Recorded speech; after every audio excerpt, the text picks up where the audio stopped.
Hello friends, आज देखिए national leaves in India class 10 का चैप्टर है जिसका हम तीसरा टॉपिक ले रहे हैं जिसका नाम है रॉलेट एक्ट, जिसे हम हिंदी में काला कानून भी कहते हैं, जो 13 अप्रैल 1919 को हुआ था। अब इसमें देखते हैं क्या था ये act. This act has been rudely passed through the imperial legislative council. तो ये एक्ट कौन पास किया था? तो इंपीरियल लेजिस्लेटिव काउंसिल पास किया था ये act. Despite the United opposition of Indian members, against the Indian members के लिए, इंडियन के अगेंस्ट ये एक्ट लागू हुआ था। It gave the government enormous power, ये गवर्नमेंट को बहुत ही हाई पावर, बहुत ही तेज पावर दिया था, जिससे कुछ भी कर सकता था वो लोग, ऐसा पावर दे दिया था। अब देखिए वो लोग क्या किया, powers to repress political activities and allowed detention of political prisoners without trial of 2 years। तो इसमें क्या हुआ, जो इंपीरियल लेजिस्लेटिव काउंसिल था, इंपीरियल लेजिस्लेटिव काउंसिल, वो एक ऐसा पावर दिया ब्रिटिश गवर्नमेंट को, जिससे ब्रिटिश गवर्नमेंट कोई भी इंडियन मेंबर्स को बिना केस लड़ाए, बिना कोर्ट में केस लड़ाए 2 साल के लिए जेल में रख सकता था। ये एक पावर मिल गया था ब्रिटिश गवर्नमेंट को, जिससे गांधी जी नाराज हुए। हर बात में मूवमेंट। तो गांधी जी नाराज हुए। In 1919 Gandhi ji decided to launch a national wide satyagraha movement against the proposed Rowlatt Act. Rowlatt Act के अगेंस्ट गांधी जी मूवमेंट निकाल दिए। अब Mahatma Gandhi wanted non violent civil disobedience movement against such unjust law. Gandhi ji चाहते थे कि इस लॉ को हटाएं और एक सत्याग्रह मूवमेंट से इस लॉ को हटा दें। और सत्याग्रह आप बता दिए थे क्या है अगले वीडियो में। तो विच कुड स्टार्ट, जो 6 अप्रैल को शुरू हुआ था गांधी जी का मूवमेंट, जिसमें क्या हुआ था, रैलीज निकला सिटीज में, सेवरल सिटी में रैली निकला। वर्कर स्ट्राइक पे चले गए, workers went on strike, worker strike पे चल गए। इन रेलवे वर्कशॉप, रेलवे में भी भारी नुकसान।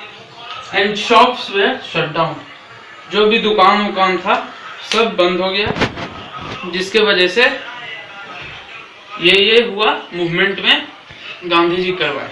अगले टॉपिक पे, जो हमारा अगला टॉपिक है वो है जालियांवाला मैसेकर। जालियांवाला बाग 13 अप्रैल 1919। तो ये इंसिडेंट जो है 13 अप्रैल 1919 को हुआ था। On that day crowd of villagers, और उस दिन क्राउड ऑफ विलेजर्स मतलब विलेज से बहुत सारे आदमी, who had come to Amritsar to attend a fair, जो लोग आए थे गांव से, बहुत सारे आदमी आए थे अटेंड करने बैसाखी फेयर, जो जालियांवाला बाग में गार्डन में हो रहा था। Enclosed crowd of Jallianwala Bagh gathered in the enclosed crowd of Jallianwala Bagh, मतलब एक जालियांवाला बाग एक गार्डन टाइप का है जिसमें सब बैसाखी फेयर मना रहे थे।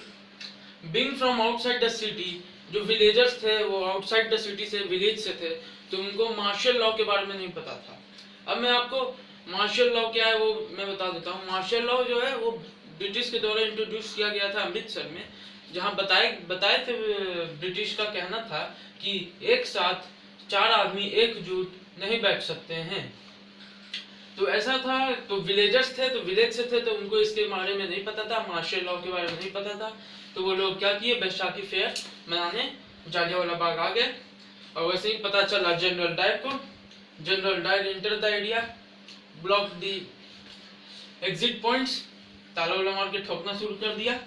Open fire on the crowd, killing hundreds, crowd पर ठोकना शुरू किया। अपना ट्रूप्स को बोला ठोको सबको ठोकते गया, और 100 आदमी मर रहा है, मरते जा रहा है। तो बदला लेने आया उसका पार्टी लोग। देखिए, as the news of Jallianwala Bagh massacre spread, जैसे ही न्यूज बाहर गया, crowds came on the streets, crowds आए स्ट्रीट्स पे, आ गया बहुत सारा आदमी रोड पे आके हंगामा शुरू कर दिया। अब क्या शुरू किया, दे स्ट्राइक्स लगाने लगा, clashes with the police, police के साथ लड़ने लगा, attack on the government building, government building पर पत्थर मारना जितना हो सकता था किया, लेकिन उसका अच्छा बदला ब्रिटिश ने भी लिया। क्या किया ब्रिटिश? जितना भी सत्याग्रही था वे made to rub their nose, नाक लगवाया ग्राउंड पे। तो मेनली यही था जालियांवाला बाग। बने रहिए अगले पार्ट के लिए। Thank you.